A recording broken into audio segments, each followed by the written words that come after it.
hi friends எல்லாருக்கும் வணக்கம் எல்லாரும் எப்படி இருக்கீங்க இன்னைக்கு நான் வீட்லயே ஸ்நாக்ஸ் செஞ்சு தான் காட்ட போறேன் வீட்ல வந்து நான் ரவா லட்டு செய்ய போறேன் பசங்களுக்கு வந்து வீட்லயே செஞ்சு கொடுக்கலாங்க கடையில வாங்கி கொடுக்கறத காட்டிலும் வீட்ல செஞ்சு கொடுத்தா அவங்க ரொம்ப என்ஜாய் பண்ணி சாப்பிடுவாங்க அது இல்லாம நம்மள பாராட்டுவாங்க நமக்கு தேவை பாராட்டு எஸ் வாங்க வீடியோக்குள்ள போலாம்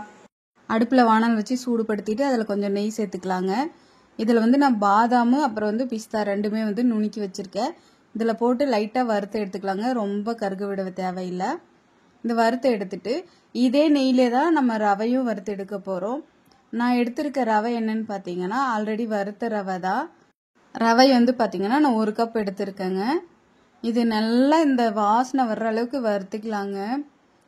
நம்ம கை விடாமல் வறுக்கணும் ஏன்னா அடியில் வந்து சீக்கிரம் தீயறதுக்கு வாய்ப்பு இருக்குது நான் இந்த 1 கப்பு ரவைக்கு வந்து பார்த்தீங்கன்னா 3/4 கப்பு சர்க்கரை எடுத்து நான் பொடிச்சு வச்சிருக்கேங்க நெய்யோட சேர்த்து இந்த ரவையை வறுக்கும்போது நல்ல வாசனையா இருக்குங்க நல்ல மணமா இருக்கு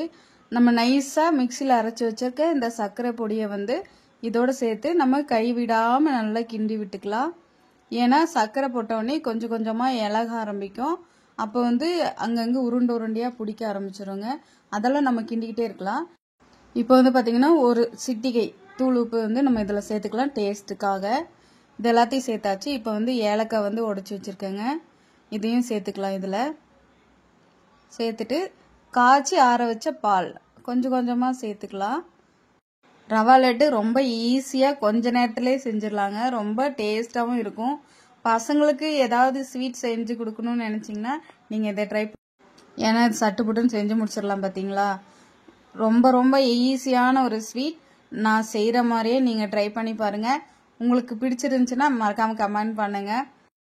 இப்போது வறுத்து வச்ச பாதாமும் அப்புறம் பிஸ்தா ரெண்டுத்தையுமே இதில் சேர்த்துக்கலாம் அவ்வளோதாங்க நல்லா இலகி வந்துருச்சு இப்போ நம்ம லட்டு பிடிக்கிறதுக்கு நல்லா தயாராகிடுச்சு இது நல்லா சூடாக இருக்கும் சூட்டோட சூடாக பிடிச்சிட வேண்டியதுதான் ஆற விட்டால் லட்டு அவ்வளோக்கா பிடிக்க முடியாது ரவா லட்டை பொறுத்த வரைக்கும் கொஞ்சம் கையில் நெய்யோ எண்ணெயோ தடவிட்டு நல்லா உருட்டி உருட்டி போட்டுக்கலாங்க அவ்வளோதான் ஈஸியாக செஞ்சாச்சு நெய் மணக்க மணக்க ரவா லட்டு உங்கள் குழந்தைங்களுக்கு நீங்களும் செஞ்சு கொடுங்க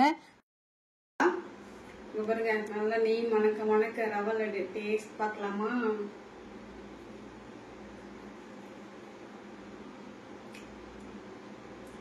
டேஸ்ட் வேற லெவல்ல இருக்குங்க